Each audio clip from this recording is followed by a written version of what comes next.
What up, everyone? Welcome back to the DJ Life Podcast. Bow, bow, bow, bow, bow. Are we really on right now? Yes, Oh, okay. we're really on right now. All right. I thought See, you were it's right here, live. Well, you took fucking Live. forever, so. Hey, I was trying to figure out why then it was, first there was the headphones, then it was the right and left, and then it was the tinging, and then it started. I thought it was Frank's mic. It was really just my headphones, so I had to swap the headphones. It's been a whole. Well, Frank, pro tip: if you want to get in the chat, you have to go to the YouTube application on your phone No to get shit. to the chat, unless you're on a desktop. That's a No shit, tip. no shit. Did you click the link and it took you to the website? Well, that's not him, but me, because I'm not a 2-year-old YouTuber. Oh my god, just get out of here, please and thank you.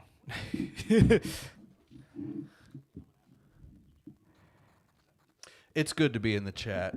Yeah, that's the chat. Lightsabers here, DJ Lightsaber. Let's Where's go. the normal homies? Like I don't see any of them in here. Homies, where you at in the chat? Come I on, don't know how to populate the list. Whatever, they'll be here.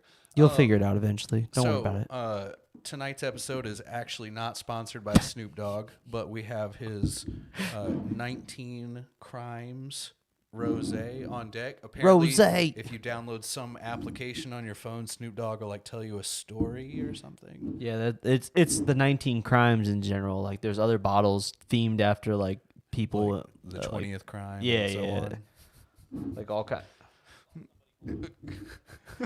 It's crazy. That's so- crazy. that's Like comes to weird. I life gotta and do shit. The Snoop Dogg one's actually like one of the most chill ones. There's like ones that like turn into a whole western with like guns and shit. It's like what the hell just happened? Huh. I don't know. Not, but yeah. I'm not experienced enough to know anything we're talking See, about. you know the confusing part is it says Cali Rose, but it's completely crossed out.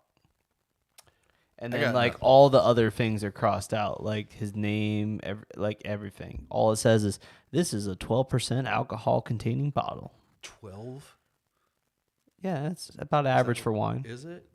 Huh. I don't know. Eric's Whatever. new to this wine game. I'm new to all that. That sounds low. It's been that sounds super low to me. It's been low. I don't know. I just figured alcohol content was higher than that. Well, a White Claw is 5%, so this is normally wine's about 3 times that. So, anyways, we have Frank Smith. Yeah, as long as it doesn't taste like shit. As long we're as I'm good. feeling good, that's about it. Anyways, Royalism, awesome. You're here with us live. If you have any questions or want us to talk about anything, throw it in the chat. Thanks for viewing.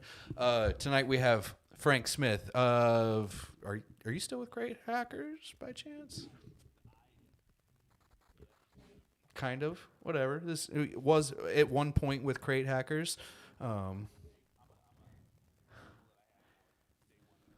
Day One OG. That's the title to have. he knows how to hack. I don't know. He hacks that shit. If you were like in with the Crate Hackers people, you could see how like you're still one of the dudes, even if you're not one of the working current dudes. Really, it's like He's a the crew. day It's one- like a crew of friends. Day one OG. That's all you need to know.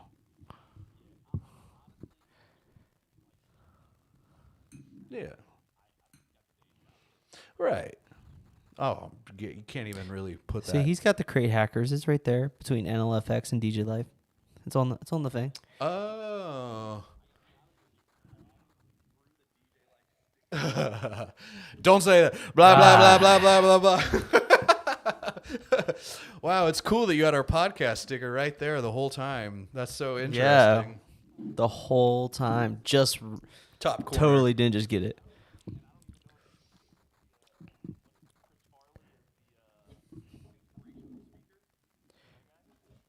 You know, it's interesting. They're saying I we see can't that. hear him now. It's low, That's crazy. which is so weird. Yeah, I guess you need to crank your volume.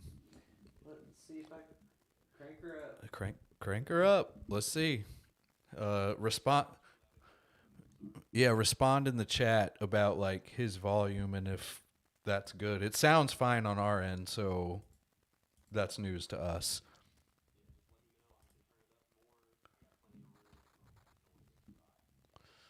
Yeah. What say you, Rick? I was just looking to see what the volume levels were on all this stuff. Maybe this will increase it up. There we go. I just bumped something up. How about now? How about chat now, friends? chat? Yeah. Give them. Yeah, it's interesting. Never had that issue, but also Well, we're balling on a budget with this setup. It might look professional as fuck, but we balling on a budget. Is pretty good. It's not that bad. It's not totally bad. I mean, we got. Oh, it's just more the inner workings are balling on a budget. Okay. Whatever that means. That's. Like, we're not paying a dime for any software that we're using. It's all like free shit. We're using OBS. We're not. I've been on some other podcasts where they got these new fancy podcast softwares where it gives you like a backstage where the guest is backstage and you get to bring them on. And I'm like, the fuck is this shit? Where was this at? All you need is a little bit of OBS, right? That's exactly. That's literally all we have, and a screen grab from Zoom and another window. That's literally all it is. That's hilarious. Well, I asked the chat. We'll see once they say something, but okay, whatever. That's so crazy. Like, you're cranked through our side. Yeah, you sound loud on our side. Yeah, and that's where I'm confused because unless there was an update, nothing should have changed. It's not. Well, this.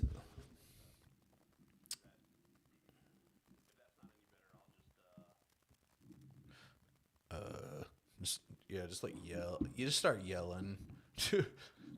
Yeah.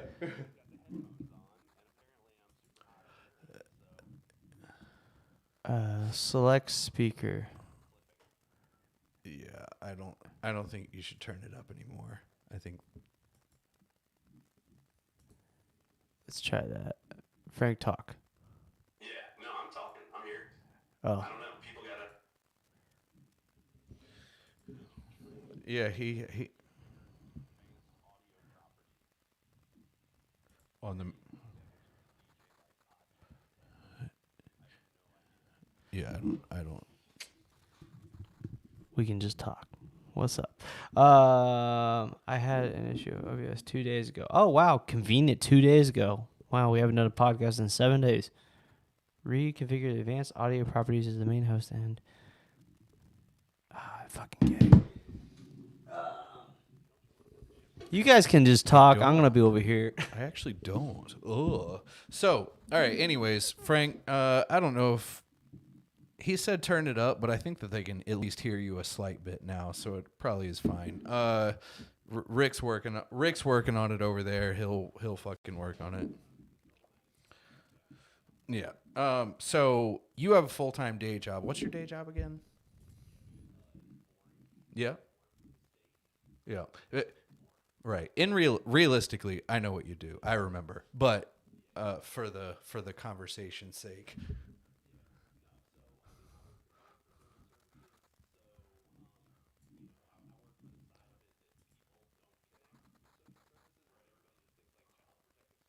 Uh-huh.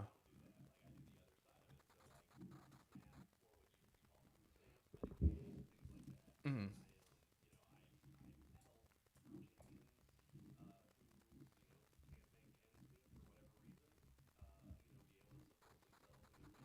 Mm.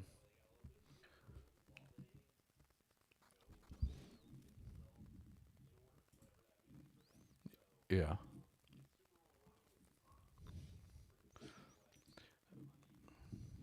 Yeah.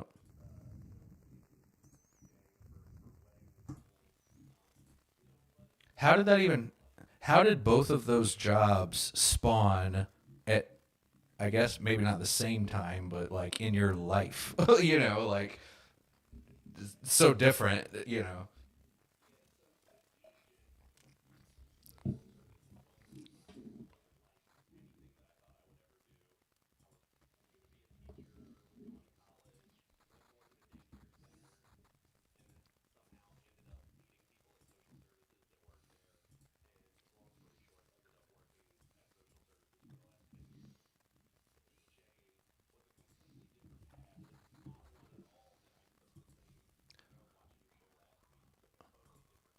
Uh-huh.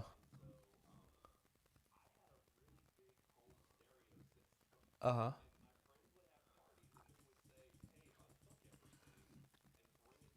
And hook everything. It's like speaker wire system. Was it? That's so funny.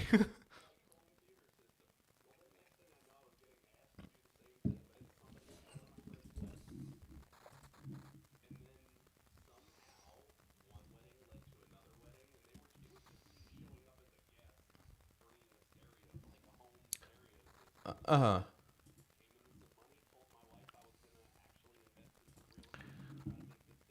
Uh-huh. So, yeah. Well, how old? So, and we're super close in age, right? How old are you again? You're 40. Okay. And how that was 11 years ago, so you were 29, obviously. Uh, I feel like that's yeah, no shit, but I feel like that is late, kinda. Like I feel like most people with the DJ thing, it was like a high school or a college endeavor that just happened to develop a little bit.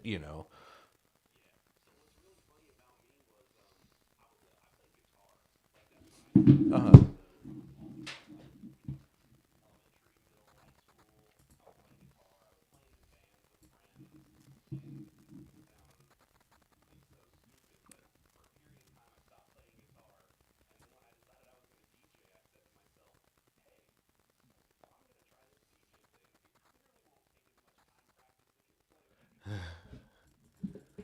Well, honestly, the truthful side of that is you're right. But it still does take. You got to learn, but I've taught people how to mix in a week versus a guitar which is your whole fucking life all of a sudden. So,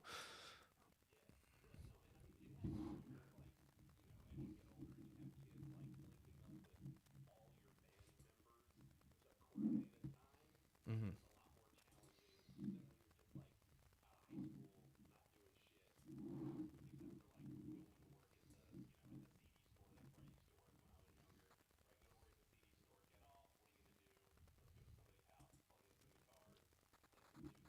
Hmm.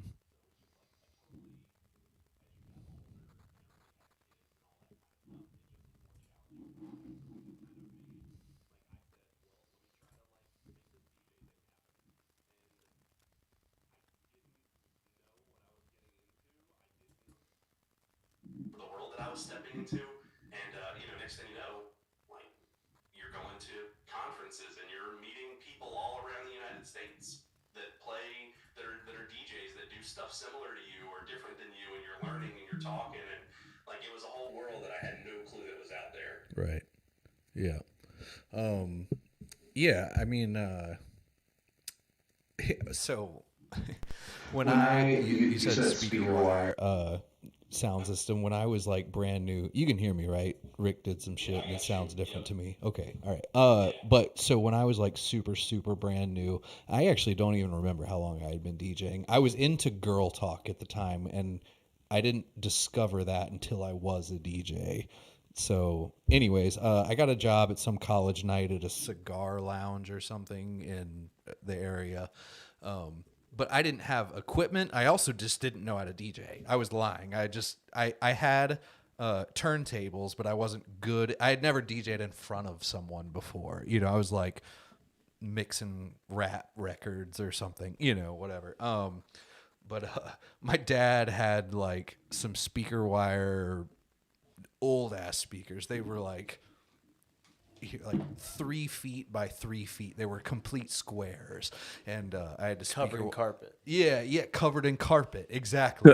And I put Carpet them speakers. up on chairs because they didn't even have speaker stand connections, So I put them in chairs and ran them to an amp or whatever, and that's how I powered that college night at this fucking bar. And it only happened once because I was so awful, but that's just funny. Dude, I had no idea about like literally anything. Like I had Serato, but I didn't know about powered speakers yet.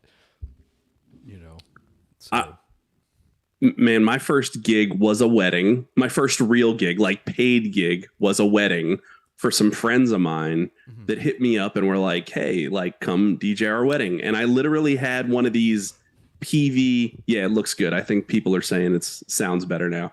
It doesn't sound great in our studio, but it works. But I can hear you. Is it too loud in the studio? No, it's just I couldn't hack it so that it still came through our headphones. It's coming through the laptop speakers in the corner now.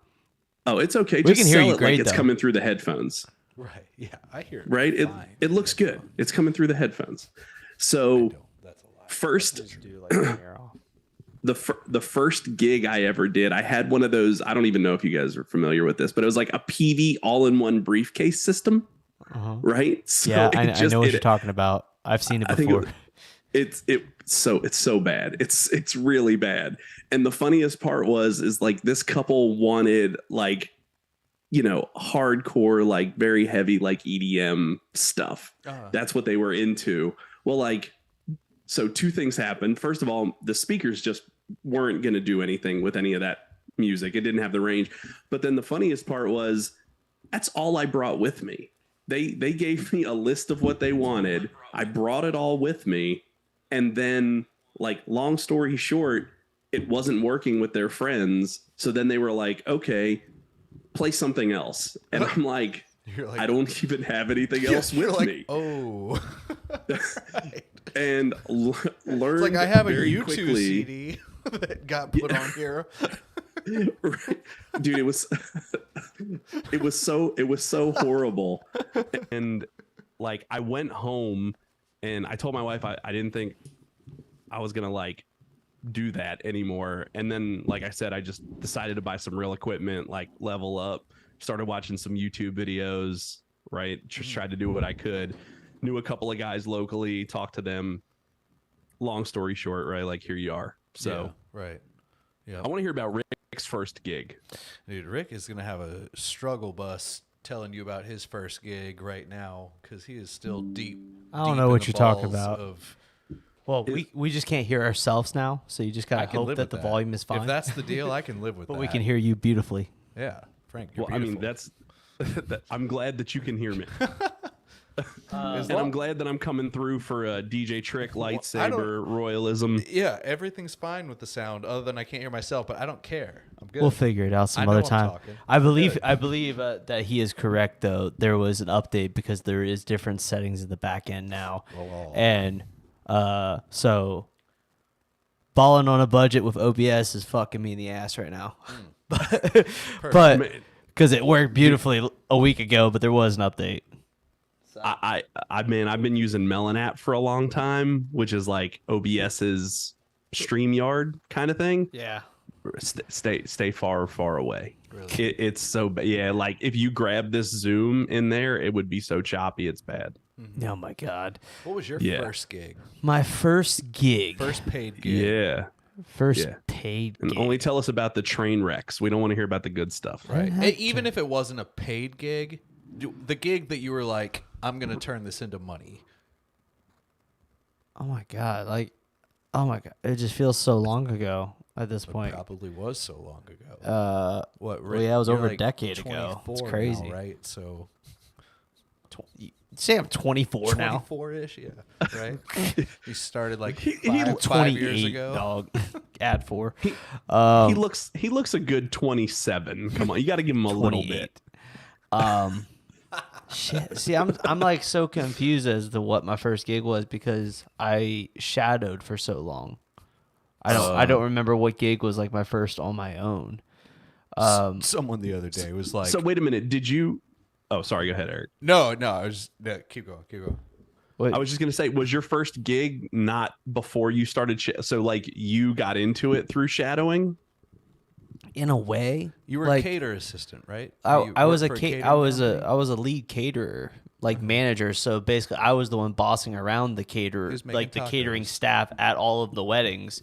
I had like normally like 2 or 3 or 4 or 5 people reporting to me at these weddings, and because I was the manager, I could go watch the DJ and just shadow, while also getting paid to be there as a caterer. It was great.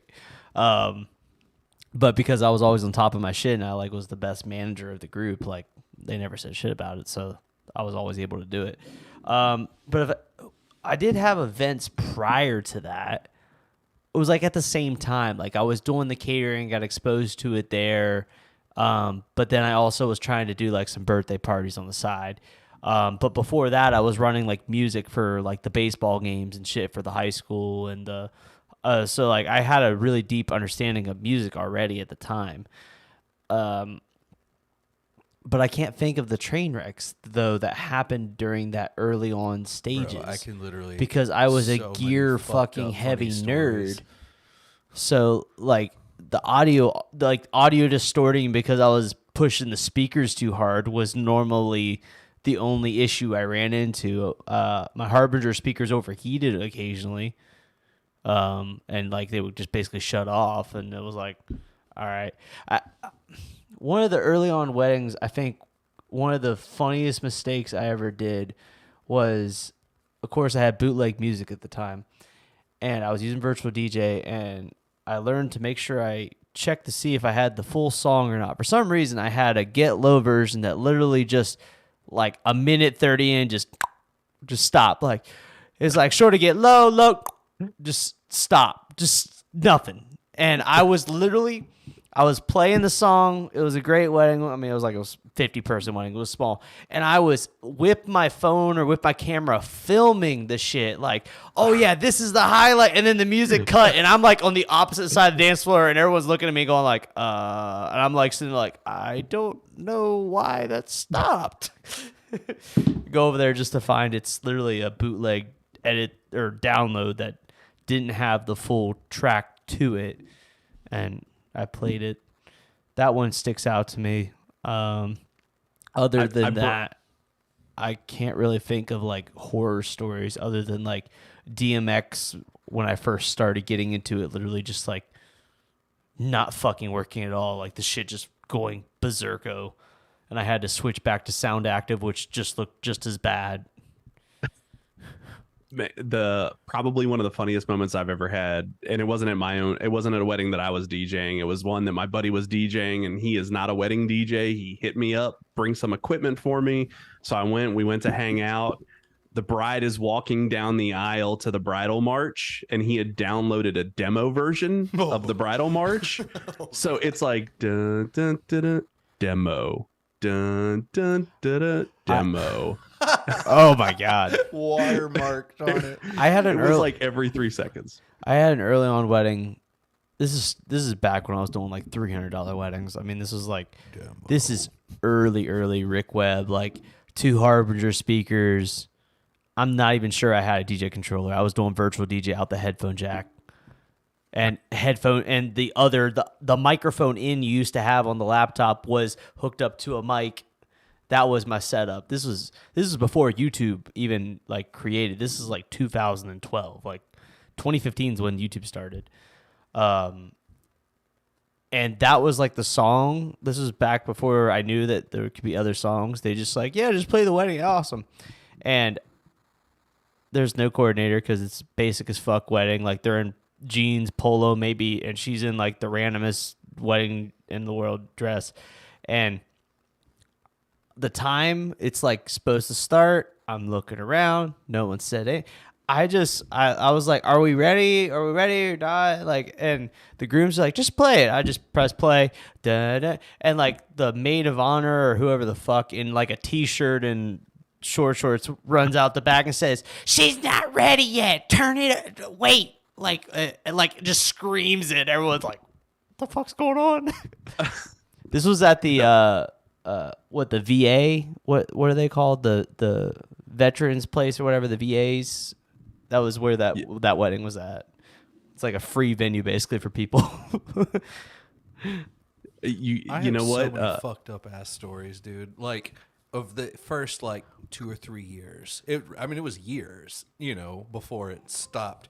Like detrimental things stopped happening, These are some of you got me thinking about like, I don't know why. Maybe it's because I documented all this stuff on YouTube, but like I think about my first gigs being like those first ones I filmed on YouTube because they're still there for me to go back and watch.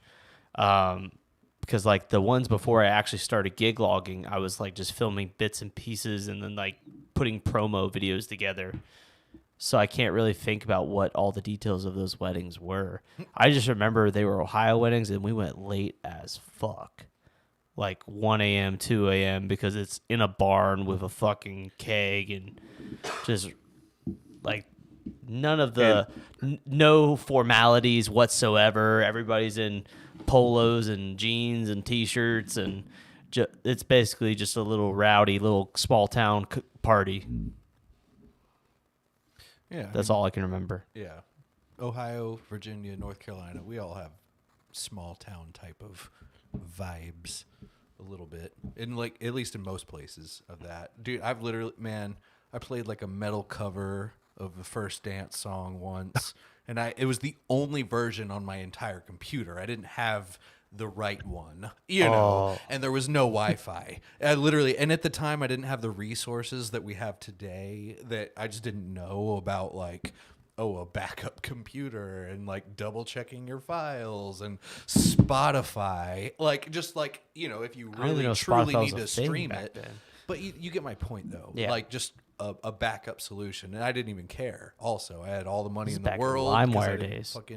I was like selling weed at the time or whatever, and I just didn't fucking care. I remember I played that song, and it was a metal cover. It was like a punk rock cover or something, and the only thing I could do, I switched it to "Moon Dance" by Van Morrison. It was like the only slow song I could think of, like, in an instant. And I remember I walked to my car and ate a Xanax right then. I was just like, fuck this, and just walked to my car. And obviously I didn't care at all. I mean, you can't even like call me a professional DJ at this period of my life. I was just like, fuck this. I did so much more fucked up shit. That was just like the one that was probably my first example. It was a wedding for the company The Pros, and when they vetted me, it was like they didn't vet me, and I was not supposed to be there. And I was using my dad's speakers at this wedding, just sitting on the table.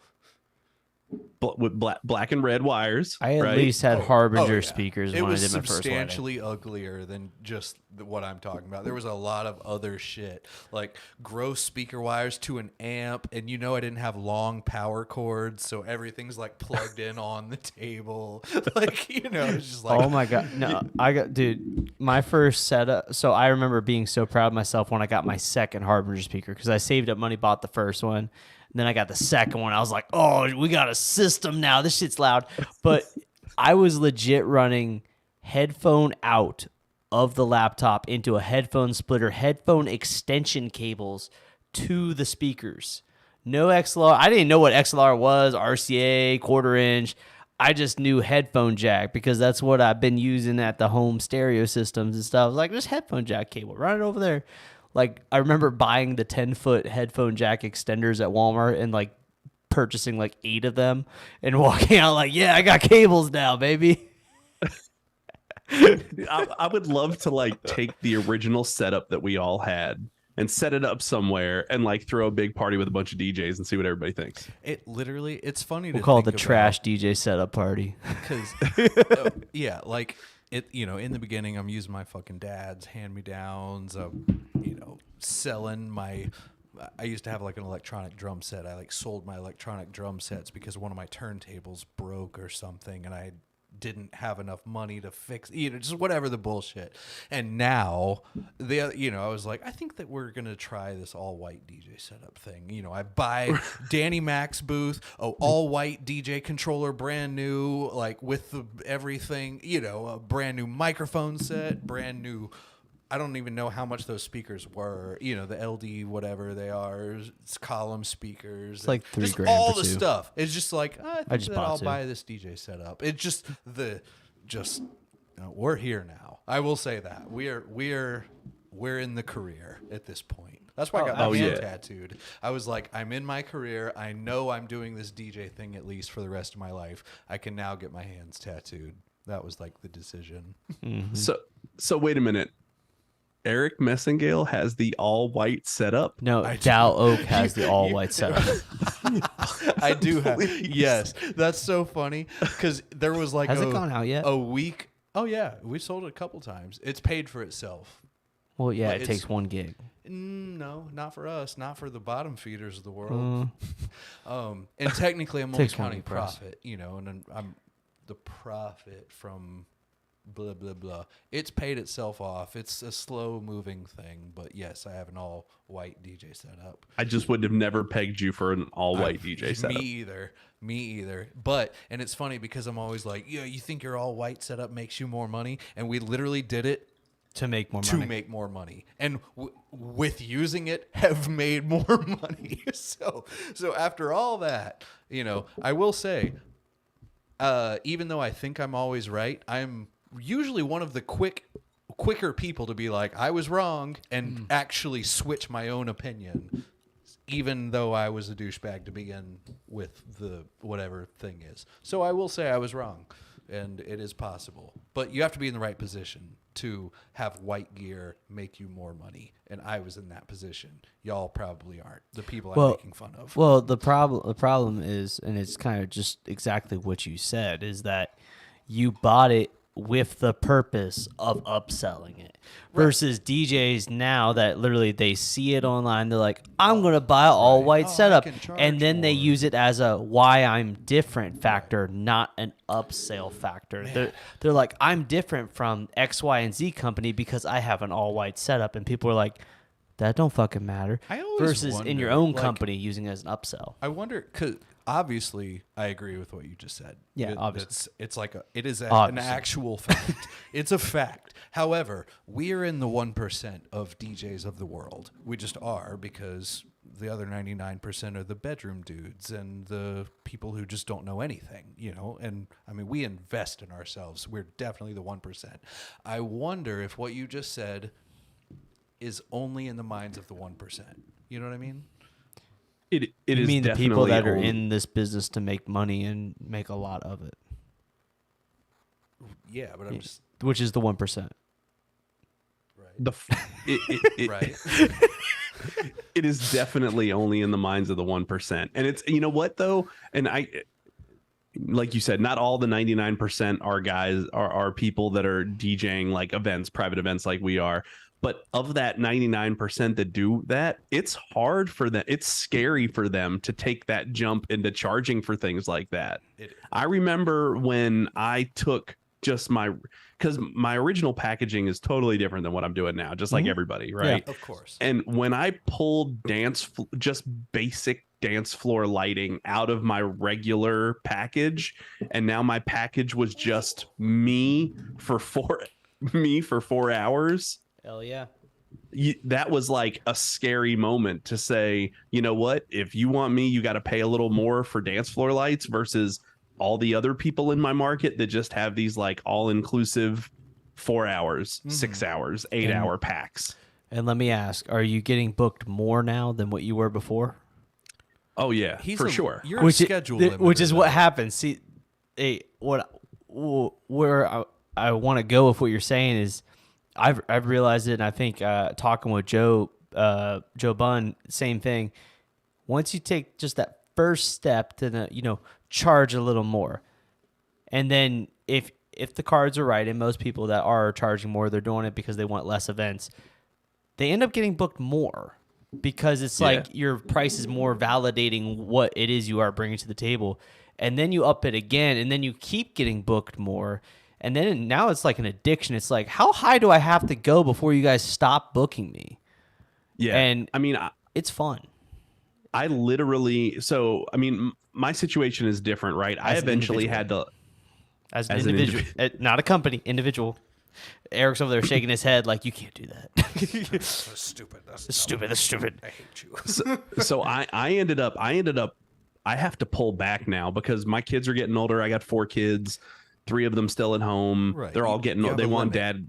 You have They want dad's time. So I used to do 50, 60 events in a year. Now I do 35 in a year, no more. You And I still do don't no want more me. than 6 in a month, in a month. And like, I tell couples that, and I let them know also that I'm picking them as much as they're picking me right now. And when we get to the end of that conversation, the agreement of that to move forward is a lot different than when I was basically like, Please. quietly begging Right, people right. to pay me. Right. You know, it's a totally different conversation, but it's hard to get there. That was not a year one conversation. No. That's where I'm comfortable now. I know where I am. I know where I am in my market. I know that other DJs in my market do things different than me. And I know that when I talk to couples, I know what I can feature in those conversations. And I also know what I do, like I want to get to know them. Like DJing is secondary for that conversation for me. I get them to trust me as a person. I find out what they like and don't like, just in general, what they do for a living. And then the rest of it is just easy at that point. Yeah. I could almost sell them anything. You're right. You're super confident in what you're selling at this point. Yeah. Which is the biggest thing. Confidence wins sales. Yeah. Yeah, absolutely. But how do you get there is always the question that I remember getting asked locally, is like, what triggers you to get that far? But I think we all, I don't know. I mean, both of you sound like you agree. It's just White you got to take speakers. those jumps. Oh, I thought it was the white speakers. I'm sorry. It's a lot of things. Like, it depends. Because I would say if you go take a sales training course, you'll instantly gain some more confidence in what you're doing. Like that's Hannah, who I hired for sales, had a background in sales, but selling a whole new product's a whole other thing. But sent her to 12 weeks of sales training and instantly is way more confident in what she's selling. It just like conveys it. And then, experience is definitely part of it too. The longer you're doing it, the more confident you are in what you're selling. Like if you're going out there still trying to figure out how to 0 dB your mixer and your speakers in every single time, or you don't necessarily know how to beat match correctly, you're probably going to be a little less confident on that sales call. And that has zero to do with what that client expects from you. But because you're doubting your own skills, you're not as confident when you're selling to people.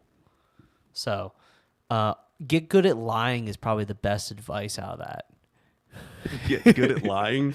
Get good at lying at in terms of saying that you are better than what you are.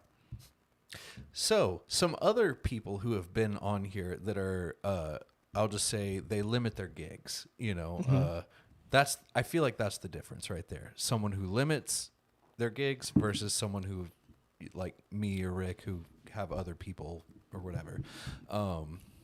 Like you have 35, you can adjust your pricing based on like, oh, well, last year I only booked 29. So I know that I could either keep the same pricing or even drop it $50, $100, whatever, to convince these other 6. But, and that way you can finesse your numbers to really maximize your profit and whatnot. I feel like, so I was bitching about this on, maybe it was the last podcast, how we've experienced like a decline in the last month. That was last podcast. Even Yeah. maybe 2 months. I don't know the time frame. But something like that, I feel like, I'll say to you, and I could just be wrong, doesn't even matter, And so therefore, like something like that, you're lucky to be in the position you're in, Yeah. Well, and look, to be honest, like there's a potential that I'm going to start changing some things, because as much as I love my day job, like it's starting to stretch me pretty thin. And even if I got rid of DJing altogether, it would still be like really stressful. So I've been contemplating, is now the time to like start ramping back up what I'm doing with my business and get myself set up to maybe just like do that for a living by itself. I mean, my company's like well known and reputable in this area. If I wanted to bring a couple of DJs on that I know that I could make them more money than they're making on their own, plus make myself more money. Yep. It would, it would make a lot of sense. So, I'm kind of, it's funny because I did a podcast yesterday talking about careers, and like, it's funny that we're having this conversation because I'm really like on the fence about like what I'm going to do next. I saw last week's podcast that you guys did with, I can't remember the guy's name, but he had just taken the jump into doing his, right? Tyler. What was his name? Tyler. DJ musician. Yeah, he just took the leap into doing this full time, and I don't know, like it was also like very convenient timing for me to see that too. So You're not I'm the only thinking one. about it. You're not the only one. I actually have I can't remember his name off the top of my head, but someone just booked a consultation with me tomorrow night to talk strictly about, hey, I'm thinking about making the jump. Like they want to talk about that detail. It's the scariest jump in the world at first, but just like you got to give it like a 6-month time frame. Like the initial, like once you make the jump, the initial thing is, oh my God, the free time. Holy, I didn't realize how much time I was spending at this goddamn job every day. And then the secondary part, and then that's like the initial like kick. You're like, oh my God, so much free time. This is amazing. I feel so much more relaxed. And then it's like, all right, I need to kick myself in the ass and get in the overdrive here because I'm now relying on this shit. Yeah. Also, it's probably even more tough if whatever career you're walking away from to supplement with the DJ thing is paying fucking nice and with full benefit. I mean, I know if you're working for the government, you got some fucking benefits. Yeah, when you're walking away from six figs, that's hard. A handful of kids too, so like that's not nothing. And not to mention, if you government, then you got some beautiful benefits. That's exactly. Oh. So and to exit that because DJ stuff doesn't provide any of that. I will say the way I convince myself around the benefits is learning tax code and the tax advantages you will gain by being your own business and being able to write off all that health expense and everything and reducing your taxable income ridiculously. Even though it's going to be 4 times as much money for the healthcare, it's still, and then HSA accounts, learning about how you can just deposit hella funds into HSA, reinvest it, and that helps you long term. It's going to be tighter on the current, but the tax code is written for small business owners. It is purely written for people that own their own business. There's so many benefits in there that are just laced within. Eric's just touching the surface on it. So, homie Kevin Sounds in the I chat. like to talk. It's tough really gaining that confidence and taking action when cats are out here still doing weddings for like $500 like it's 1995. So, there's this guy. It's not literally local to where I live, but we cover the area heavily. And he virtually, I mean, I'm sure everyone has 5 of these dudes in their market, but he gives you everything for a 10th of the price. He's doing a 10-hour DJ with a full-on photo booth and uplights and tube lights and this and that and Dancing on a Cloud for $900. I think it was $1,000 literally for just all everything. of the above. And I noticed it. I mean, I'm not saying that like our bookings are dropping due to Homeboy because it's just one guy, and obviously one guy. There's no. That's just not sustainable. I mean, as y'all know, that's crazy. You have to pay a photo booth attendant. You have to pay for all this gear. I mean, there's so many things factored into all that offer. It's a side hustle for him. He's doing it course that's the only reason why he's able to do it is as a So side hustle. let's say it's not a side hustle, and he's able to book, Well, two of these every single weekend, right? So in total revenue, 2 of these every single weekend is $104,000, right? 52? Yeah. Cool. $104,000. Now, let's negate all the expenses involved. First, pay a photo booth attendant 104 times. Let's say he pays him $200. 20 is that 20 He's gonna not make any money. Just the sum. Virtually, He's not making at the money. end of this equation, He's has not not making- made any fucking money. And they'll realize that. Now, I will say, your worry is that this motherfucker is going to take your gig, and then you are not going to have a gig because he's going to do it for half the price. However, how many weddings do you think are in this state? In this state? Yes, in this state. That's Holy how far we're traveling. fuck, bro. Why not? Why not include the whole state? Let's just narrow it down to a city. 45,000 a year. Oh my God! Let's just talk in a city. In a city like Greensboro, we have 1 million people in the surroundings. There's probably 20 reputable venues. Probably 20, if not more, plus the backyard venues. 20 times 50. Yeah, I mean, it's Like, it's the a amount of ridiculously huge gigs number. The thing available is, is your 104 gigs doesn't even play a dent of an impact across the board. To me, Joe Bunn, Rick Weber, it doesn't matter. Basically, you need to realize that homeboy charging $500 does not even matter to you. You don't fucking care. Just act like He doesn't exist. And that's the best thing you can do for yourself. What Cooper said, which I don't do, but he literally doesn't follow any of his competitors in his market. Like, none of them. He literally does not follow any of them, period, because he doesn't want to get that FOMO of, I could have had that event. And those Utah dudes are pretty tight-knit, though. They are. So that makes sense. It makes sense for him. I haven't unfollowed him yet because I like to look at his stuff and screenshot it and make fun of him, and that I get off on that. But like, I'm getting to the point where I do need to unfollow him because it's becoming unhealthy because I want to edit what I'm doing, and it's like I said, it just doesn't play a role in that. It's hard. Look, in a nutshell, I do feel you. Kevin Sounds, I fucking understand, and everyone listening, I'm sure, understands. But you just have to fucking act like that shit doesn't happen because it doesn't truly affect your business. So this factors got brought up multiple times in our team meetings, like when we first started doing team meetings with all the 6 DJs and everybody involved. And about, I want to say like the 3rd or 4th time it got brought up, I was like, all right, I need to think about this for a second. Like, these guys are worried about this. And then I came to the next meeting. I said, all right, all you guys need to realize where we're shooting for, other DJs are not even our competition. We're in competition with bands. We're in competition with full bands. That's our competition. I don't give a fuck about any other DJ company. I care about, we're trying to fight the bands for the gigs.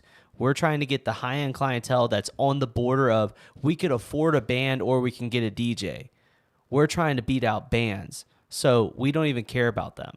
And that's really helped my teams, the other DJs, thought process as to realizing that there's a whole nother level of events past DJ events.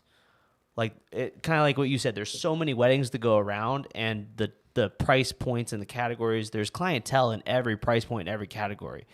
But just the way to kind of like make them realize where we're sitting is like, we're not competing with other DJ companies. We're competing with bands for these events, which is a completely different ball game.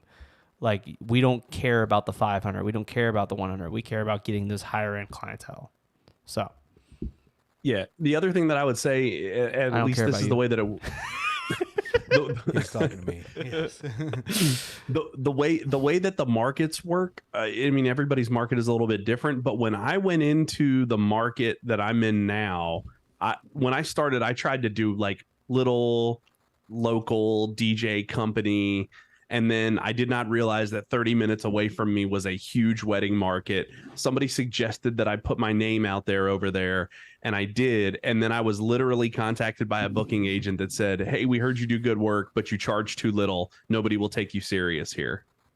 And I literally had to raise my price just to have people book me in that market. What a lucky, what a great, that just sucks. Thing. That sucks. No, but I think my point is that when let's see, who was it again? Kevin says that people are undercutting him and charging like $500. There are venues and couples that won't take that serious at all. Yeah. Right. Yeah. Of course, there's going to be a ton of couples that will sign up for that all day long. Just legitimately don't have the insurance clause. You know, that's all. That's any venue that has the insurance clause. Those guys aren't going to be in there. Yeah. I mean, if they're trying to have a $3,000 wedding, of course they don't have a $1,500 to $2,500 budget for a DJ. So, I mean, just stay where you are, Kevin. Don't move. If anything, raise your price. Separate yourself more from those people. Do a good job of marketing yourself. Put yourself out there. You know, level up the website, level up the IG. Do some things that help separate you. And those couples are going to come finding you because they're not looking for those other people. Yeah.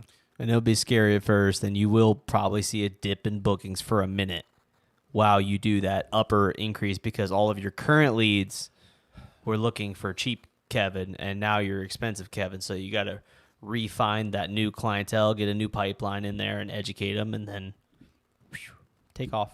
Yeah, if you put out, that's another thing. Like with this DJ, I was complaining about. If you put out your reputation, like let's say you build a good reputation, well, good for you. But if you build that reputation at the cost of $1,000 for everything above, well, none of your referrals are going to be. You're never going to be able to up your price. You know, I mean, yeah, you can up it eventually, I guess, but it's just a battle. Fuck that. I don't know. Maybe I'm just mad because I kind of feel like I kind of did that to begin with, but at the same time, I don't want to say that because I just don't even know how you do that now. I don't know. I feel like I'm talking in circles, but fuck that motherfucker.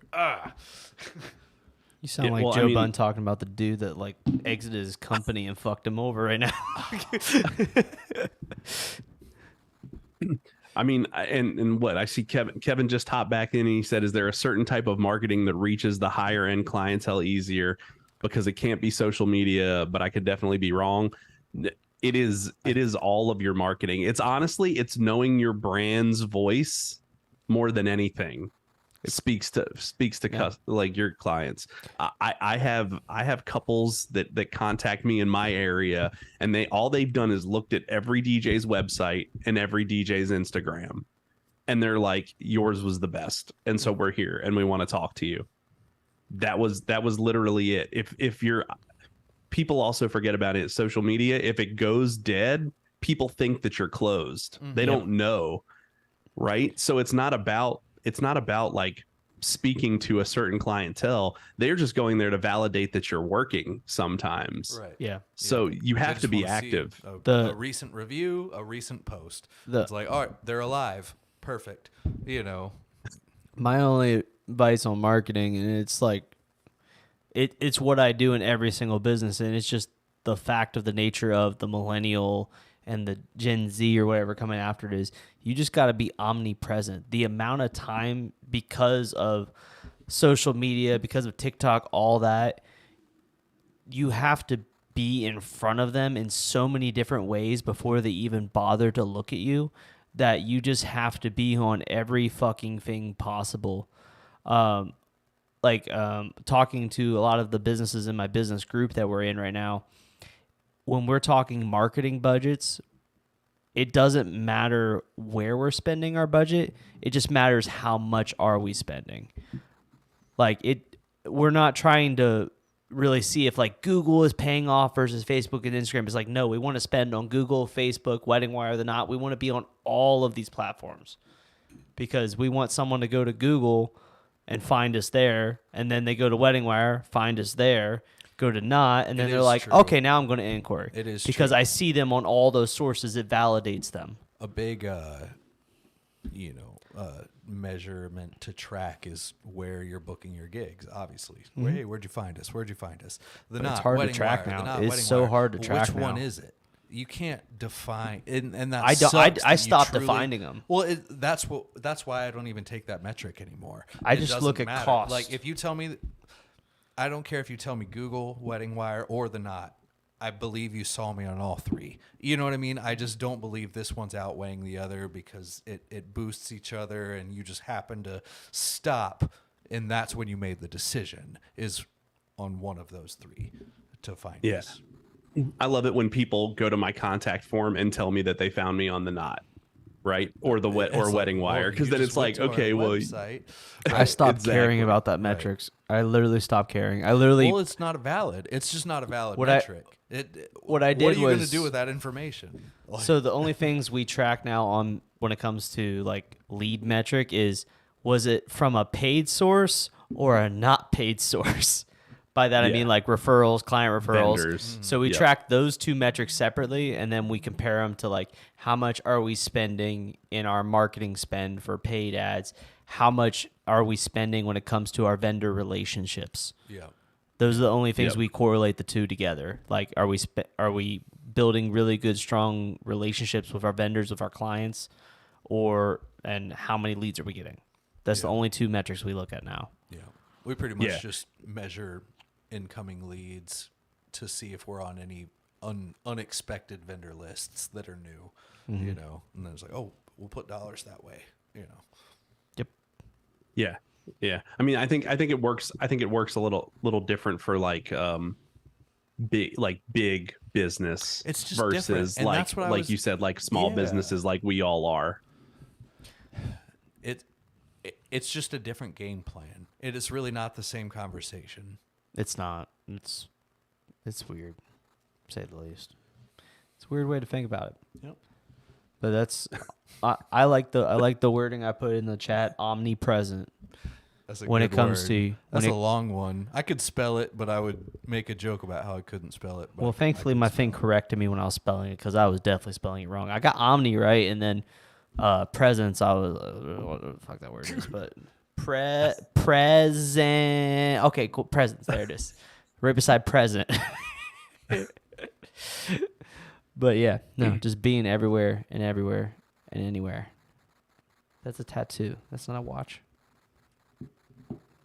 I know the light's triggered. 10 o'clock. Conveniently, the lights in this are smart and they know what 10 o'clock is, so they shut off. I don't know what to do with my headphones. This whole podcast, honestly, has been so weird because he's talking through the computer. Well, Or now no, he's talking you're through the talking to headphones. headphones Yeah, now. but we can't hear ourselves in the I headphones. don't know. Yeah, shit's fucked up on the audio. I had to do been a it. funky So one. to solve it, and this is I feel like we need to film like another intro at the end here so that I can snip it in because I don't know how well his audio came through at the beginning. And then we'll just jump into the combo. But if you're listening at this point later on, audio got fucked earlier. I had to do like an audio grab specifically from Zoom and add it in because normally it all comes through on one line. Like I have the Zoom output set to be through the same audio interface, and normally the levels come through with the same as our mics. And for some reason, with this new update that my boy was talking about, like your audio came in at like fucking negative 20 dB, and no matter what you did, it did not increase it whatsoever. So Yeah.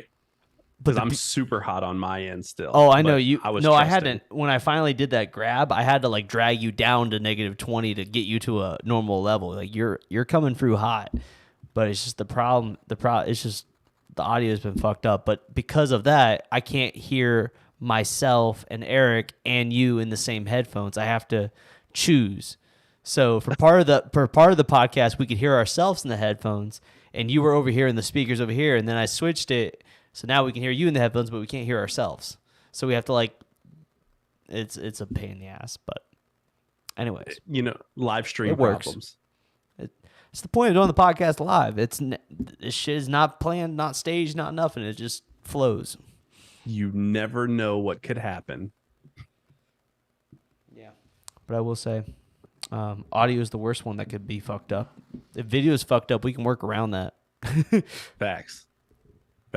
Yeah, I'm glad to know that too, because I actually use OBS for some other stuff that I do. So now I'm gonna go in there and fuck with the settings after we hop off here. Yeah, I'm gonna have to fuck with this. Sadly, I was literally fucking with it yesterday, trying to figure out the buzz.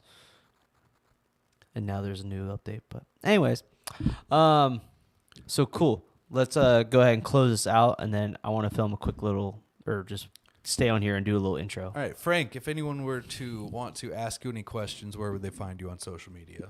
Yeah. You can find me at DJ Frank Smith on Instagram. You can find me in a lot of the different fun, interactive DJ groups on Facebook.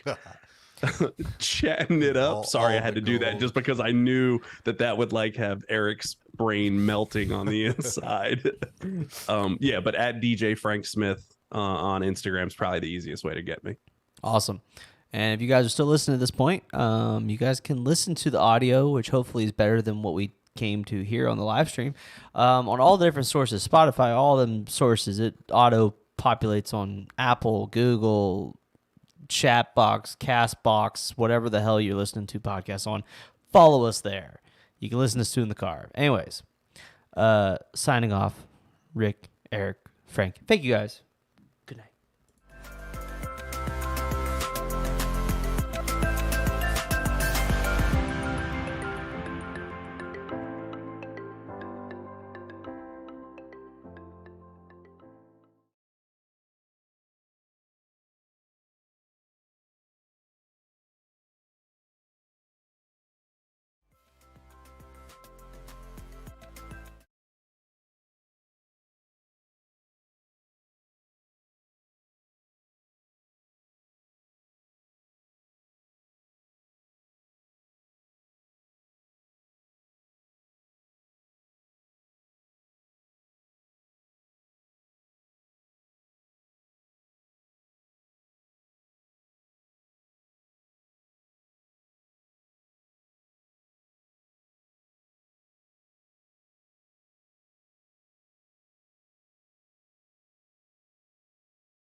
All right, welcome back to the DJ Light Podcast. Bow, bow, bow, bow, bow, bow, waka. Waka flocka. DJ Rick Are we Webb. waka flocking now? Oh, we do that every so often. You know, Waka comes out. I don't comes have out. like a stream deck. Is it a stream deck? Yeah. That you press for the Yeah, we didn't noise? get enough money on that We don't- on the monetization yet on that. We're get still one. at like $2. We'll get one. I have money. It's Although I saw on Spotify we made $6 so far. That's $6. How much is one of That's those little fire. button Over like presses? 2 years. How much was one of those little buttons? Like $700? Like 300 or something. I don't even know. We'll get there. Someone said they had one to donate. Or no, that was whatchamacallit. He moved to Atlanta. The Oh, Brian. Brian said he could donate one. Anyways, so this is after the fact, but we Wait, had Frank, say what's up. Frank, what's up? everybody? All right. What's up, everybody? Hey. There we Tonight, go. tonight we Is that got good? Frank Smith, and unfortunately, part of his conversation is going to be completely cut out of this because there's zero audio on the stream because OBS decided to update their shit, and I had to troubleshoot on the spot, and then we got his audio working, so we're going to jump back in mid-conversation to the podcast. Hope you guys enjoy it. All right. Bow bow.